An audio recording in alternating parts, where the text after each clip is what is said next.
Bienvenidos a Club de Prensa en NTN 24. Transmitimos desde Washington, a 3 cuadras de la Casa Blanca. Y al final de este programa, si ustedes lo quieren ver completo o quieren ver a partes, lo pueden encontrar en nuestra página de Facebook o por nuestra cuenta de Twitter. Y el audio, el podcast, está en SoundCloud. Les doy la bienvenida a los invitados hoy al Club de Prensa. En primer lugar, el periodista de ProPublica, Sebastián Rotela. Bienvenido, como siempre, a esta casa, Sebastián. Buenos días, muchas gracias. Raquel Godos, corresponsal de la Agencia Española de Noticias EFE, bienvenida también. Gracias, Juan Carlos. Y Arturo Sarucán, ex embajador de México y consultor y analista político, gracias por estar aquí también. Gracias, Juan y Carlos. bienvenido. El primer asunto tiene que ver con la noticia que han visto todos nuestros televidentes anoche a las 10 de la noche hora de Las Vegas, es decir, son 3 horas menos que aquí en la costa este de los Estados Unidos. Se estaba llevando a cabo un concierto del músico Jason Aldean como parte de un festival que se lleva a cabo frente al Mandalay Bay Hotel en esa ciudad de Nevada. Van 22,000 personas normalmente a este festival. Y cuando estaba cantando este hombre empezaron a escucharse disparos. Se pudo detectar finalmente que habían sido producidos desde el piso 32 de este hotel por un hombre llamado Stephen Paddock, de 64 años, que estaba acompañado además con una mujer que está siendo buscada por la policía en este momento. Pero como consecuencia de la serie de disparos ha habido al menos 50 muertos, más de 400 heridos. Con estas cifras, esta es la peor matanza en la historia reciente de Estados Unidos, por lo menos desde 1950. La segunda más grave fue en junio 12 del año 2016 en Orlando, en un club gay que hubo 49 víctimas mortales.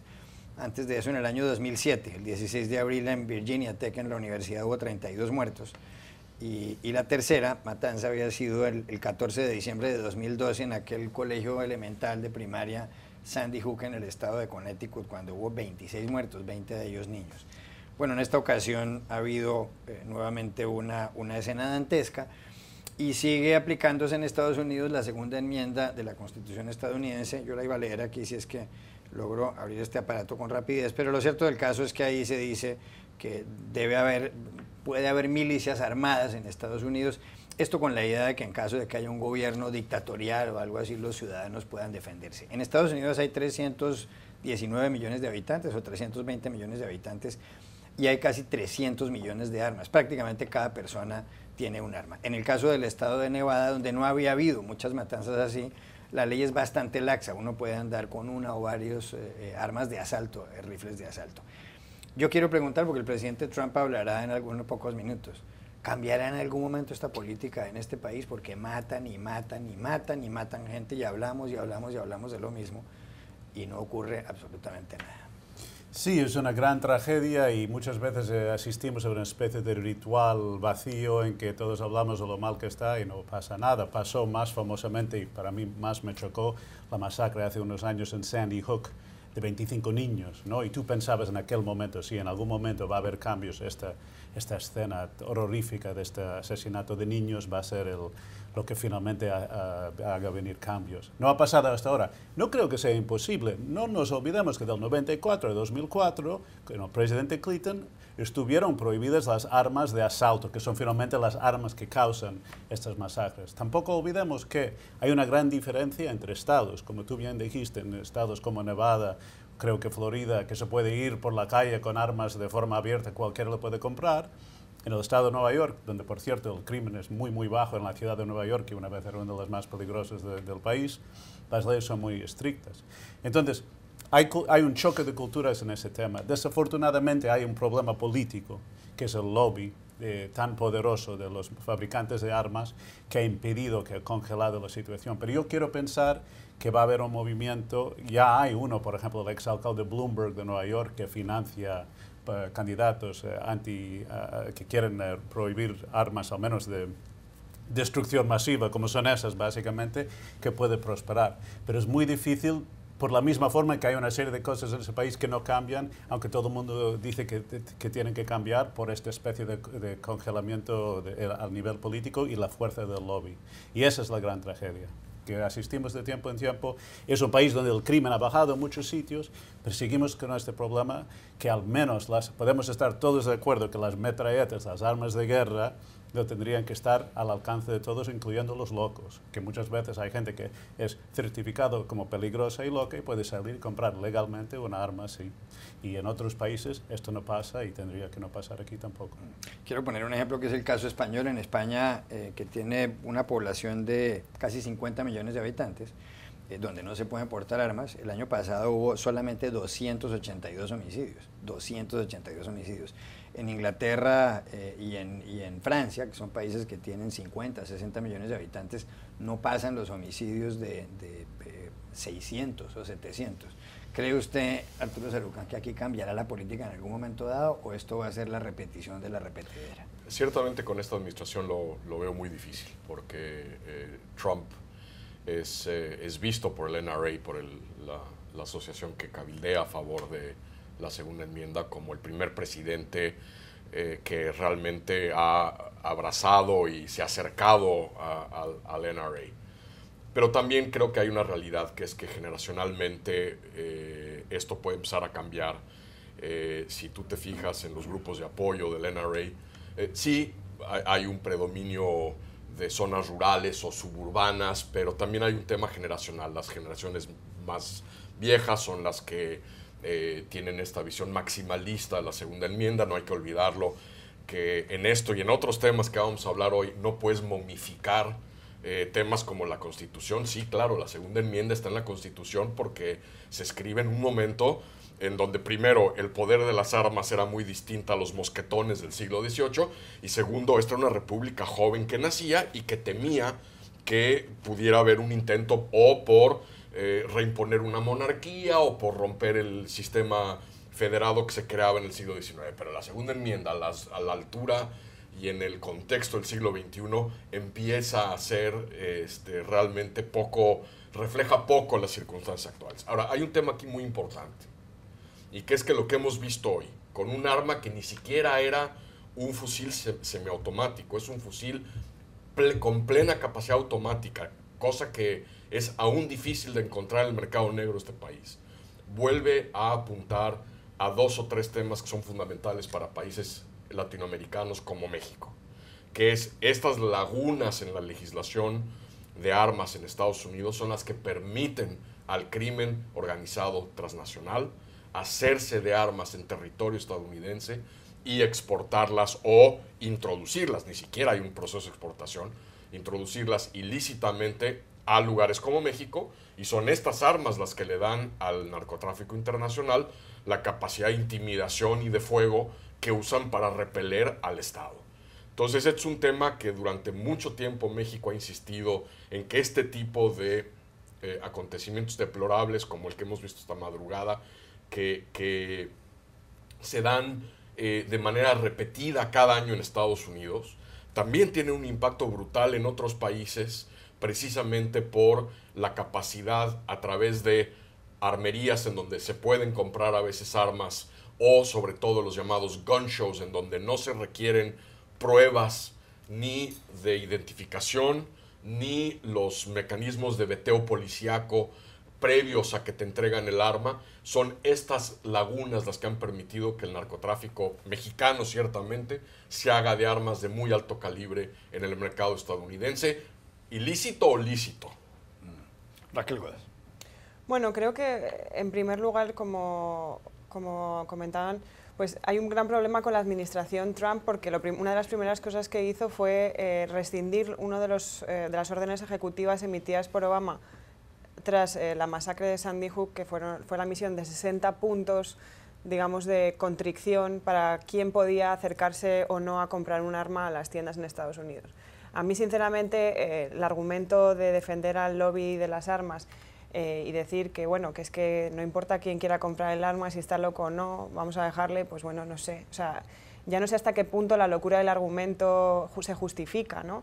A mí siempre, desde el punto de vista europeo, y citabas números españoles, para nosotros es algo de verdad Es que es muy difícil de explicar la necesidad de un ser humano de comprar un arma y tenerla en su casa simplemente porque se siente amenazado por otro ser humano. Nosotros entendemos que hay gente que compra armas, pero las compra para cuestiones cinegéticas, para la caza, para hobbies, tiro al plato. No hay una vocación, digamos, militari en esa compra de armas, ¿no? Creo que cuando el gobierno federal, encabezado por su presidente, defiende una retórica pro-armamentística, hay un problema. Creo que hay un problema también cuando a lo largo, me parece que hay una media de 6 tiroteos diarios en el país. Lo que pasa es que no lo reportamos porque se han convertido en algo normal.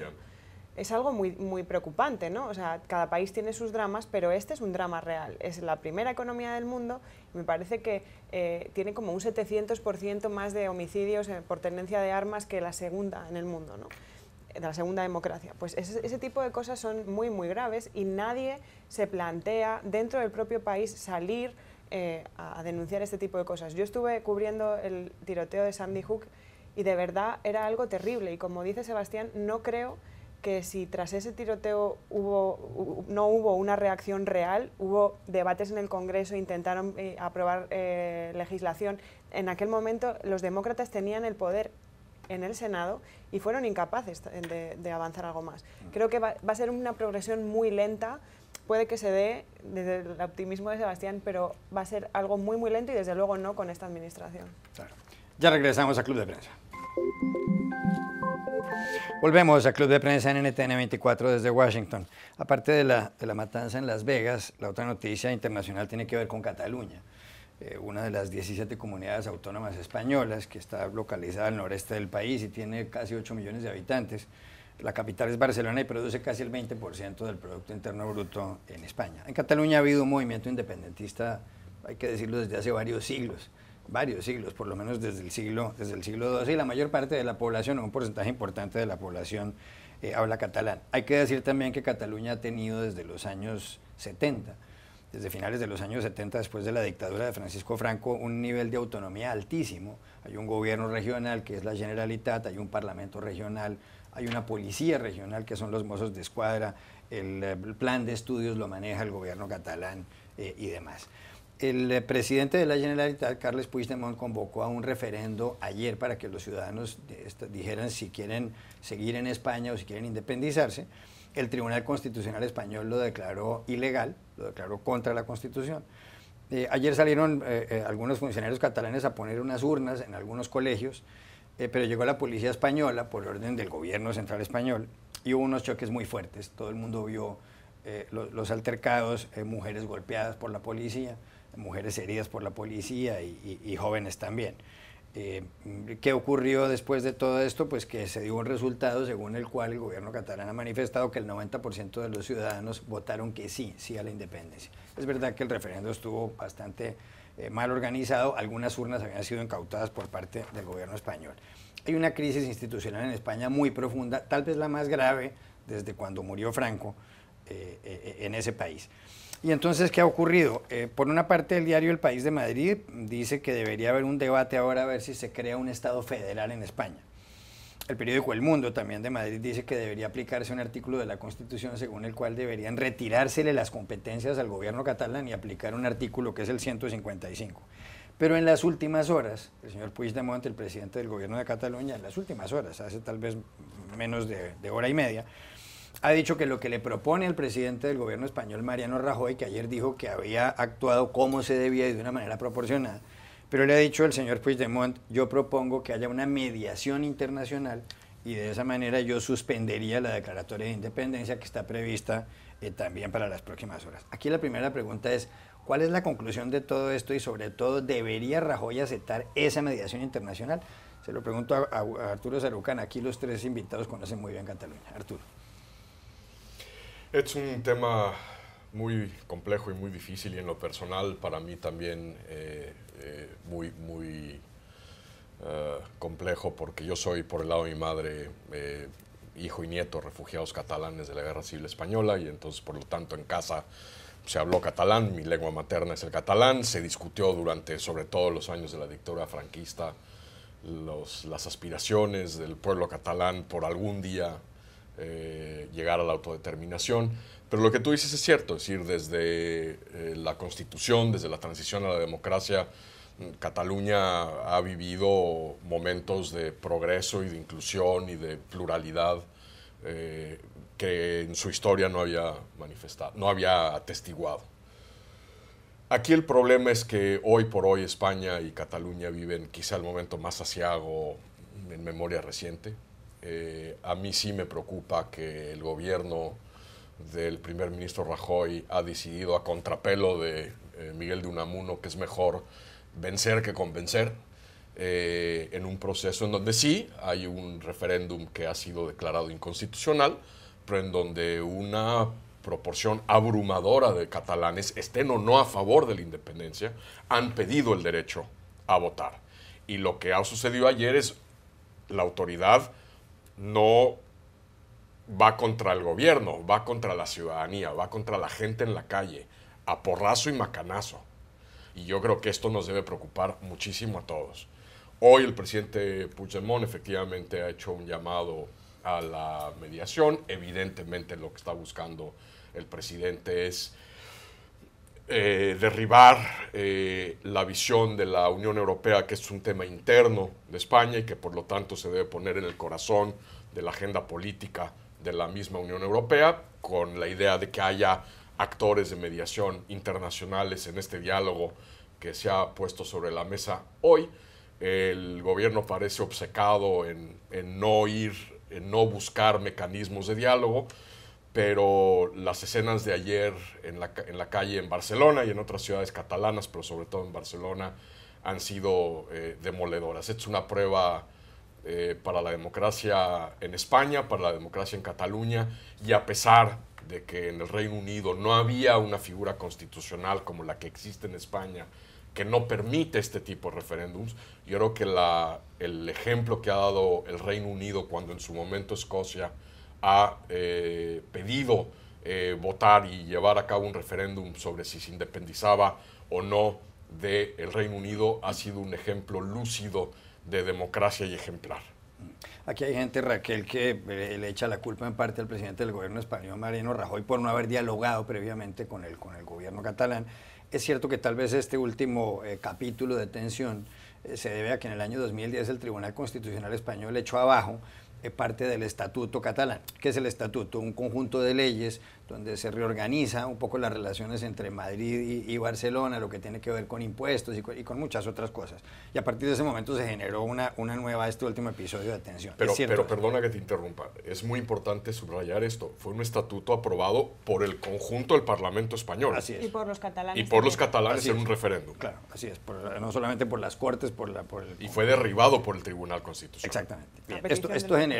Esto generó, y muchas gracias por la precisión, el nuevo episodio de tensión, pero ¿tenía alguna otra alternativa Rajoy ayer, aparte de haber enviado a la policía? Lo que pasa es que evidentemente ahí hubo excesos, pero ¿tenía otra alternativa? ¿Qué más podría haber hecho? Hay quienes dicen que tal vez debió haber dejado celebrar el referéndum y salir a decir que no era válido, pero ¿qué solución tenía? Desde luego, si ya había proclamado durante los últimos meses que el referéndum era ilegal, y no solamente a través de su propia voz, sino a través de los jueces, que ha utilizado a los jueces a lo largo de esta diatriba previa a la fecha como interlocutores válidos del gobierno, que era un poco también absurdo, porque ellos no se posicionaban de manera frontal y no mandaban un mensaje propio, luego hablaremos de eso. Creo que en el caso tendría que haber dejado celebrar el referéndum, podría haber mandado a fuerzas del Estado si quería, pero ha habido muchos casos de colegios ayer donde no se ejerció la violencia. O sea, requisaron urnas, intentaron parar lo que estaba sucediendo sin tener que recurrir a esas imágenes dantescas que evidentemente para un país como España, que ha vivido tanto esas guerras fratricidas, recuerdan episodios horribles. O sea, no hay razón ninguna para ese uso de la fuerza por una ilegalidad que está vinculada a un derecho democrático. No estamos hablando de que estén reprimiendo a alguien que está atentando contra la integridad física de alguien, están reprimiendo a alguien que está intentando decir que quiere votar. Con lo cual el mensaje que se manda es muy grave. El gobierno español a estas alturas no sé si va a ser consciente de lo que tiene por delante, porque creo que no lo ha sido consciente cuando estaba en medio de la situación, pero ha perdido gran parte de su capacidad interlocutora con el gobierno catalán por cómo atajó lo que sucedió ayer. El gobierno catalán, en cierta medida, aunque todos sabemos que ha incurrido en una ilegalidad, es evidente, por mucho que los catalanes quieran defender que ellos quieren un voto, es verdad, pero vamos a intentar celebrar un voto de una forma legal. Lo que están reclamando los catalanes con el liderazgo de Puigdemont no deja de ser una victoria moral para ellos, porque ellos ayer fueron a votar. Había gente llorando cuando se acercaban las urnas, porque querían votar. Gente mayor, de todas las edades, era impresionante. La propia policía catalana. Hay una, claro, y seguramente había gente que quería votar que no. Claro. Pero hay una cuestión que creo que aquí es de fondo, que es que el gobierno central español se ha dedicado a negar la mayor, que es la realidad de un problema o de un sentimiento en Cataluña. Ellos han pensado que si ellos se quedaban quietos en su sitio, dejando que los catalanes gritaran sus consignas, se iban a calmar por cansancio o por agotamiento. Y evidentemente eso no iba a pasar. Y se han topado con la realidad. Ahora, ¿qué va a pasar después? Bueno, pues como digo, creo que llegados a este punto y después de lo que pasó ayer, ninguno de los dos gobiernos son interlocutores válidos, o por lo menos de manera individual el uno con el otro. Está visto que no son capaces de dialogar. Desde luego el diálogo es necesario, porque la otra opción es aplicar la ley de una forma más brutal. A mí aplicar el artículo 155 me parece ya llegar a... Claro, es echar gasolina al incendio, con lo cual tiene que crearse, bajo mi punto de vista, una mesa de trabajo con integrantes de todos los partidos políticos que conforman el Parlamento español y sentarlos a hablar, porque ya no se trata de un asunto político, ya no se trata de que el gobierno central, que es de derecha, quiere que España sea una bajo sus conceptos, aunque se niegue a creer en las realidades plurinacionales de España. Se trata de un asunto de Estado, ya no es un asunto político, con lo cual hay que manejar esta situación exactamente en la antítesis de hasta dónde se ha manejado ahora. Sebastián Rotela. Bueno, yo diría que pocas veces ves a los periódicos de diferentes sectores de opinión en España ponerse de acuerdo sobre algo, pero una cosa que hay que destacar, por mucho que critiquemos al gobierno central y cómo actuó ayer y si hubo excesos o no, es que todos dicen que la culpa mayor reside con este gobierno separatista irresponsable que ha fomentado esa crisis que no era necesaria. Puede ser que en un momento no, puede haber un referéndum serio de verdad. Esto era un referéndum ilegal, se les advirtió que no lo hicieran, insistieron en hacerlo. Yo vi a Albert Rivera hablar hoy, que es un catalán que está en contra de la independencia, pero sí está a favor de un referéndum si se hiciera de verdad. Y me pareció muy sensato lo que él dijo. Dijo, sí, tiene que haber en algún momento, a través del proceso democrático, un diálogo, pero no con estos señores que han fomentado esa crisis, no con estos señores que, como dicen los periódicos de izquierda y derecha hoy españoles, han ido en una especie de deriva sectaria agresiva y han causado este problema. Otra cosa, los Mossos d'Esquadra, que son una policía catalana que tienen buena relación con el público y podían haber evitado algunos de los choques que vimos hoy, tenían una orden del juez de ser más agresivos en evitar este voto y no lo hicieron, más firmes y no lo hicieron. Esto creo que sinceramente hay parte de la culpa es ahí, ¿no? Porque hay otra relación con los ciudadanos de Cataluña, con los Mossos, y su papel en aquel momento era acatar a los órdenes del juez. Todo esto es muy triste y yo también pienso en otro catalán o descendiente de catalanes, Manuel Valls, el ex primer ministro de Francia, cuando habló de ese tema en catalán con el país y dijo: Europa es frágil, Europa es débil. Esta crisis catalana puede tener impactos no solo para España, pero para toda Europa. Y tenemos que ir con mucho cuidado en dejar un movimiento así tomar este impulso, porque las mismas fuerzas que han actuado en Europa, por ejemplo, el Frente Nacional en Francia, ¿no?, que puso realmente en peligro en un momento dado el futuro de la Unión Europea, si dejamos en una situación así esto pasar, puede tener impacto en toda Europa. ¿Y quién está aprovechando y fomentando eso? La misma maquinaria rusa que hemos visto, por ejemplo, fomentando la división en Europa, lo vemos aquí fomentando el conflicto en Cataluña y aprovechando de eso. Y esto realmente el país el periódico ha hecho unas investigaciones muy interesantes, como fuerzas extremas que quieren debilitar la Unión Europea están aprovechando eso. Estamos creando una crisis que no hacía falta. No, yo discrepo en cierta medida con Sebastián.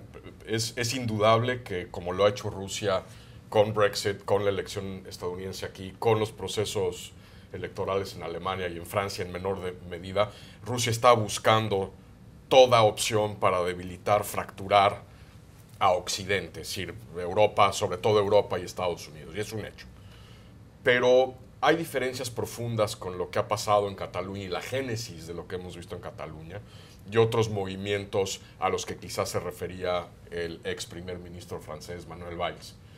El primero es que, a diferencia de Escocia, donde el proceso de independencia escocés es básicamente un proyecto de la élite política escocesa a la que luego se suma la ciudadanía, en Cataluña es al revés.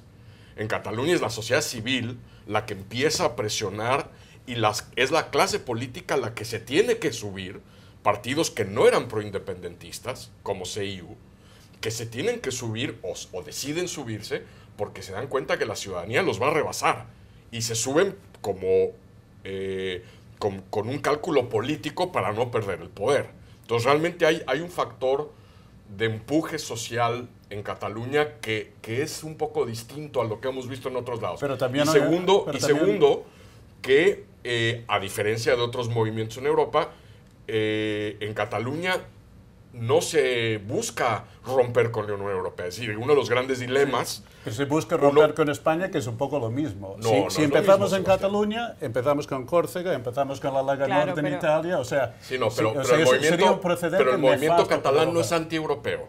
Pero aunque dice que no es europeo, va a resultar siendo que es anti-europeo, ¿entiendes? O sea, no puedes decir, sí, yo me voy a separar de España, pero soy buen europeo y no quiero causar problemas. Tenemos convergencia en el impacto que este proceso genera en el tejido europeo, no hay duda de ello. Pero hay que tener enorme cuidado en pensar y en poner lo que ha sucedido en Cataluña con un movimiento de ruptura con la Unión Europea. Es decir, repito, el gran dilema que tiene hoy este movimiento Cataluña es que si es que llegasen a salir de España, Cataluña se va a tener que ir a la cola de un proceso de readmisión a la Unión Europea, cosa que además le complica la vida a la Unión Europea de una manera brutal, porque de repente 7 millones de personas que habían sido ciudadanos de la Unión Europea dejan de serlo. Y entonces todo el proceso de cómo, si es que abres un proceso de reinserción, cuando además con un veto de un país bloqueas el acceso a cualquier otro suspirante a entrar a la Unión Europea, ¿no? Yo sinceramente yo veo que es una crisis que se puede resolver sin llegar al extremo histórico y trágico de romper España y hacer un nuevo país. O sea, yo creo sinceramente que antes de llegar a este extremo... Un Estado federal, por ejemplo. Un Estado federal, un pacto fiscal. El primer paso probablemente es hacer una votación de verdad, como propone Albert Rivera, y saber si hoy en día, después de todo lo que ha pasado, tanto y los errores que puede haber habido desde Madrid o desde la Generalitat, en una elección de verdad seria, si los catalanes quieren seguir con este gobierno que tienen después de lo que ha hecho. Esto para mí sería el primer paso. Y que todos los partidos debaten todo eso de una forma seria, en una elección de verdad, con todas las normativas de la ley. Y primero ver si realmente estos líderes que han llegado a este extremo, con el discurso que tienen, son los líderes más serios y que quieren ahora que haya una intervención internacional, sin los líderes para llevar adelante eso. Puede ser que también a nivel de España el gobierno está en tal crisis que tendría que haber otro liderazgo. Vamos a ver, pero empezamos por partes. Y no creo que esto de hacer un incendio y después decir que hacen falta venir bomberos de fuera, primero empezamos con los bomberos que tenemos dentro. Creo que España es una democracia fuerte y moderna y puede resistir sin llegar a este nivel de crisis.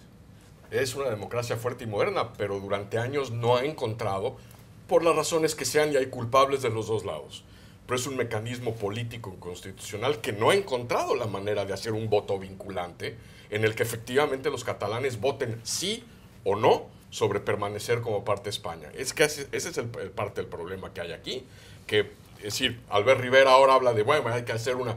Pues llevamos años con esta discusión y ninguna de las dos partes ha encontrado los mecanismos para, dentro de la legalidad y dentro del marco constitucional, encontrar una manera en que se puede ejercer un voto que diga ¿queremos o no queremos? Claro, pero la situación, por ejemplo, en los años 90, cuando llegó el presidente José María Aznar al poder, el presidente del Partido Conservador, del Partido Popular o el PP, tenía el apoyo de Convergencia y Unió, el partido que gobernaba en Cataluña, y simplemente con unas ventajas que les daban al gobierno catalán y con mayores competencias que les daba, pues tenía el apoyo de Jordi Pujol, que en ese momento era el presidente de la Generalitat. Pero ahí aparentemente no había mayores inconvenientes, aparentemente eso lo iban manejando poco a poco, siendo realistas, pues. Pero esto fue escalando y escalando y escalando. Lo que pasa es que uno no sabe, y se lo pregunto a Raquel Góes, hasta dónde irá a llegar, porque si llegara a separarse Cataluña, entonces podría separarse la Liga Norte de Italia, que es más o menos la mitad de Italia, la Lombardía, donde están Milán, ciudades como Venecia. No, la Unión Europea no y puede. demás, o la Bretaña francesa o Córcega. Evidentemente yo no sé, yo no Escocia, creo que haya un movimiento Escocia, tan... Bélgica. Yo creo que no hay Claro, movimiento. los Bélgica está valores. ahí en la fila. O para Bélgica una también. crisis así. Entonces, ¿qué pasaría? Sería una Europa completamente distinta. Sí. Bueno, es que no creo, el llamado de Puigdemont es un llamado con trampa, ¿no? Porque siempre el llamado internacional a una mediación pues suena muy bonito. Mira qué racional soy y mira qué buen rollo, que te voy a dejar que alguien venga e interceda por nosotros, pero es con trampa, porque quiere meter a la Unión Europea, que es juez y quiere que sea juez y parte, porque es parte, aunque la Unión Europea ahora está dejando en manos españolas que se resuelva el problema. ¿Por qué la Unión Europea no se puede meter ahí? Precisamente por lo que comentas, porque abre un melón que puede ser peligrosísimo. Políticamente hablando, la Unión Europea, y sobre todo en las circunstancias en las que está, de debilidad tan absoluta y de crisis tan absoluta, no puede permitir que eso suceda. Y simplemente mediando legitima lo que sucedió ayer, y no puede. Por otra parte, está clarísimo que si España empieza a separarse, no solamente es que Europa se separe, es que tenemos un movimiento nacionalista en Galicia. El movimiento del País Vasco es muy fuerte. O sea, podría ser aquello una atomización terrible en los tiempos de la globalización. Hay que gestionarlo de otra forma, desde luego, eso no tiene ninguna duda. La cuestión es que no se puede negar cuál es la naturaleza del país, que eso es a lo que es la falta de responsabilidad que ha tenido el gobierno central. Por supuesto, hay una falta de responsabilidad muy grande en el gobierno de la Generalitat, pero tú, como garante del Estado y como garante de la unidad de España, que sobre todo el gobierno del Partido Popular defiende a ultranza, tienes que tender puentes de comprensión, porque si no, se queman todos por el camino. No sé si queda alguno vivo después de lo que pasó ayer, no sé si queda alguno que pueda cruzarse, ¿no? Pero creo que a estas alturas lo más razonable sería un diálogo que diera pie a un referéndum. Una cuestión muy curiosa que sucede con esto es que hace 1 año y medio o 2 años lograr un referéndum era el fin, era el objetivo final. Ahora lograr un referéndum es el principio. Y es solamente la primera piedra de lo que nos queda por construir. Tienen algo entre manos muy, muy, muy importante, no solamente para el futuro de España, sino para el futuro de la Unión Europea, y están gestionándolo por ambas partes de una forma muy responsable. No sé si después de lo que pasó ayer ya se han dado de bruces contra el muro y se darán cuenta de que tienen que empezar a hacerlo de otra forma. Puede que tengan que llamar a mediadores internacionales, pero no puede ser la Unión Europea. Claro. Ya regresamos a Club de Prensa. Volvemos a Club de Prensa en NTN 24 desde Washington. Arturo Cerucán, ha habido una serie de tweets, casi como siempre, del presidente de Estados Unidos, Donald Trump, a lo largo del fin de semana. Por una parte, desautorizó a Rex Tillerson, su secretario de Estado. El secretario de Estado estuvo con el presidente chino y dijo que él, el señor Tillerson, estaba ya teniendo un contacto directo con Corea del Norte, es decir, que podía llegar a haber un diálogo, o puede llegar a haber un diálogo entre el gobierno del señor Trump y el gobierno o el régimen dictatorial de Kim Jong-un en Corea del Norte, que ha lanzado varios misiles intercontinentales, misiles nucleares. Lo que pasa es que después de esa noticia, el señor Trump envió un mensaje por Twitter diciendo: le he dicho a Rex Tillerson, nuestro excelente secretario de Estado, que está perdiendo el tiempo tratando de negociar con el pequeño hombre cohete, como le dice en inglés a Kim Jong-un, Little Rocket Man. Y luego, en un segundo mensaje por Twitter, el señor Trump le escribió: Save your energy, Rex, we'll do what has to be done. Es decir, ahórrate tu energía, Rex, vamos a hacer lo que toca hacer. No se sabe muy bien esto en qué consiste. Por otro lado, la alcaldesa de San Juan, la capital de Puerto Rico, estaba asociada con los Estados Unidos, el fin de semana le rogó al presidente Trump y le rogó a la comunidad internacional ante las cámaras que enviaran ayuda porque se están muriendo en Puerto Rico como consecuencia del paso del huracán María. Pero el señor Donald Trump envió unos mensajes por Twitter diciendo que le llamaba la atención el cambio de parecer de la alcaldesa, que inicialmente había elogiado a Trump, y aparte de todo dijo que el señor Trump, que en Puerto Rico tienen muchas deudas, cosa que es cierta, el Estado de Puerto Rico tiene un nivel de deuda elevadísimo, y que pues debían hacer más trabajo por ellos mismos los puertorriqueños. ¿Cuál es su conclusión de esta cadena de tweets del presidente de Estados Unidos? Esto daría por un programa completo, trataré de ser muy breve. Primero, el tema deplorable de los tweets del presidente con respecto a Puerto Rico, diciendo que los puertorriqueños esperan demasiado su gobierno y que el gobierno pues no puede hacer todo por ellos. Claro que lo tiene que hacer. Él es el comandante supremo de las Fuerzas Armadas de este país, el presidente de los Estados Unidos. Puerto Rico, hasta donde yo vi, era un territorio vinculado a los Estados Unidos. Claro que Estados Unidos tiene que, el gobierno de Estados Unidos, el gobierno federal, tiene que aplicar los instrumentos de respuesta en materia de emergencia a Puerto Rico, una situación realmente demoledora. Que lo esté haciendo además mientras el señor presidente está jugando golf, me parece que rebasa cualquier sentido de lo que debe ser un estadista. El tema en Norcorea, que es más delicado, porque pues, este es el gran foco rojo que tenemos hoy en el radar internacional. Primero, otra vez el presidente minando a los propios integrantes de su gabinete. Es decir, si el señor está en desacuerdo con lo que está ejecutando su secretario de Estado, pues que lo quite o que el propio secretario renuncie. Segundo, yo creo que esto reconfirma lo que habíamos advertido en la campaña. Tú recordarás, Juan, cuando el entonces candidato Trump dio su primer gran discurso sobre política exterior, que se derivaron de ese discurso dos lecturas. Primero, en boca del propio presidente Trump, Estados Unidos debe dejar de ser predecible, pues efectivamente está lográndolo porque nadie entiende de qué va la política exterior de Estados Unidos, ni los aliados de Estados Unidos, ni a quienes Trump ha pedido, como China, que lo apoyen en mediar y distender la situación en Corea. Esto los debe haber dejado fríos. Entonces, efectivamente, está siendo Estados Unidos una nación absolutamente impredecible. Y el segundo tema es esto del que yo he llamado la doctrina Sinatra, con la que Trump camina por el mundo, que es a mi manera. Voy a arreglar las cosas a mi manera, más allá de si conviene, no conviene, qué estoy haciendo con otras naciones para distender una situación que puede ser explosiva. Es muy preocupante lo que está ocurriendo con este presidente estadounidense. Coincide con Arturo Celucán, Sebastián Rotella. Sí, también estoy muy curioso en el sentido de que hubo otro artículo que dijo que Trump había dicho a sus asesores, hablando de una negociación con Corea del Sur, en que daba la impresión que Trump tenía una estrategia y lo decía a sus asesores que estaban negociando, me parece un tema de comercio, hay que dar la impresión que estoy loco. No hay que dar la impresión que estoy loco y esta es la forma de jugar con esa gente. Y fue llamativo porque te quiere decir que hay realmente esta estrategia y es un poco... ¿Está intentando jugar o policía bueno o policía malo con Rex Tillerson? No sé. Lo que sí es chocante es que debe haber una maquinaria de servicios de inteligencia, de expertos en el Departamento de Estado, de expertos militares que calibran entender el régimen el norcoreano, este líder norcoreano, qué sería la mejor psicología, la mejor forma de hablar con él, etcétera. ¿Qué relación tienen con lo que dice el presidente? ¿Ninguno? ¿Hablan con el presidente cuando hacen esos tweets? ¿Hablan después?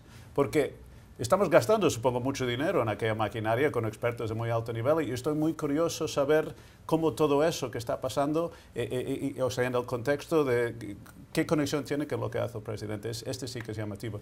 Sobre el tema de Puerto Rico, obviamente, no entiendo este instinto de buscar peleas con gente como se buscó, por ejemplo, con el alcalde de Londres después del atentado. Si te acuerdas, también hubo un tweet insultándolo. De buscar peleas en situaciones donde lo que hace falta es acción y seriedad.